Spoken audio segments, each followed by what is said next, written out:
The sun in Kampala always seemed to shine a little brighter on days when I knew I'd do her.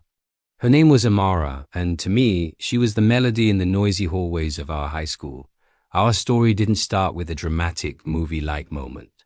It started quietly, in the back of a bustling matatu on the way home from school. I was fumbling for my fare, my pockets coming up empty, my face getting hot with embarrassment. Suddenly, a hand reached past me, a quiet voice saying, "I've got it," and placed the coins in the conductor's hand. It was Amara. She just smiled, her eyes crinkling at the corners, and turned back to her book. I spent the rest of the ride trying to think of something brilliant to say, but all I could manage was a mumbled, "Thank you," as she got off.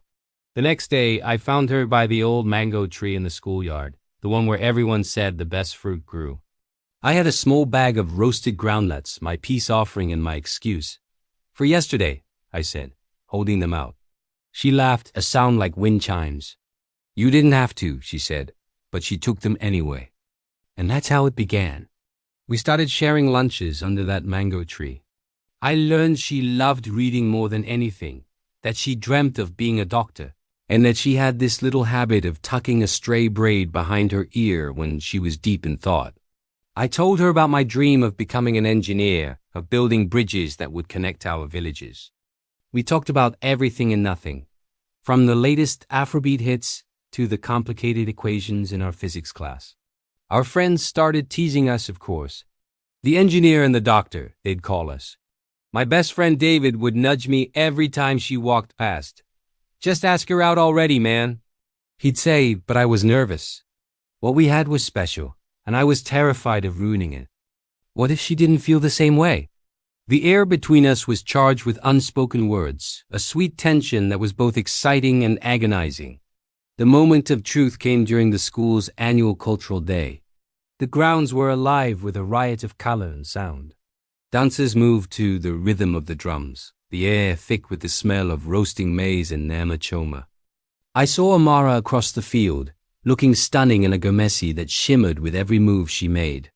My heart was pounding like a drum solo. Taking a deep breath, I walked over to her. The noise of the festival seemed to fade away. It was just her and me. "Amara," I started, my voice shakier than I wanted. I've been wanting to say this for a while." She looked at me, her gaze steady, waiting. "Ever since that day in the matatu, I haven't been able to stop thinking about you.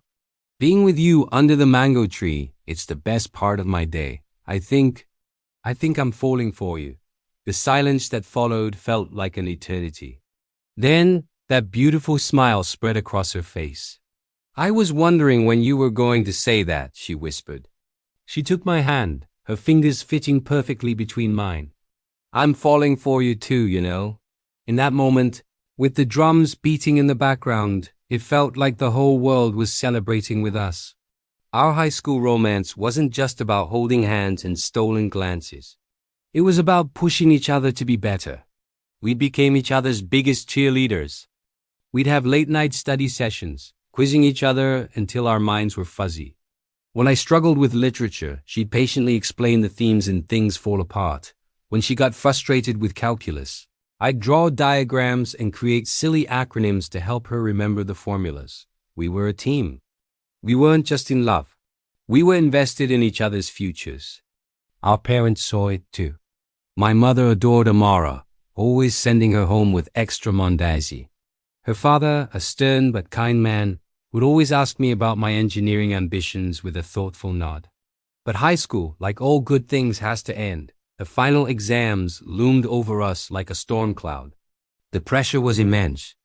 We knew these exams would determine our university placements and, in many ways, our futures.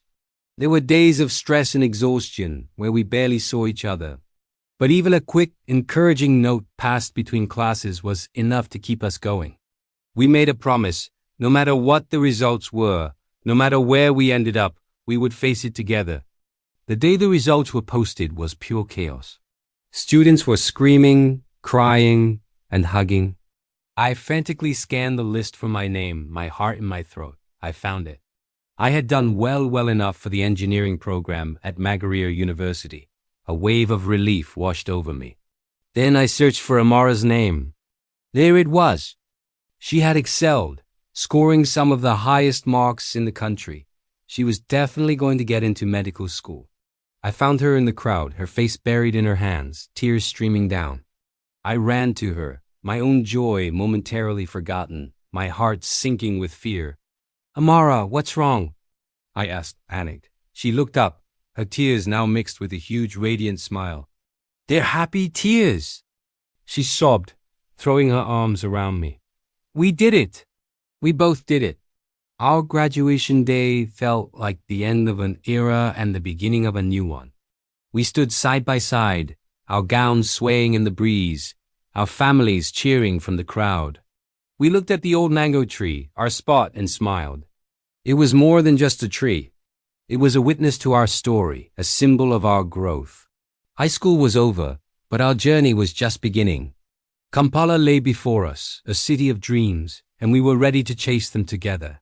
The Matatu ride, the groundnuts, the cultural day, They were all just the first few chapters in a story that we knew was destined to be a long and beautiful one. Thank you so much for watching and sharing this little piece of my heart with me. Every love story is unique, and this one is ours. If you enjoyed it, please give this video a thumbs up, and don't forget to subscribe for more stories. We'd love to have you as part of our community. See you in the next one.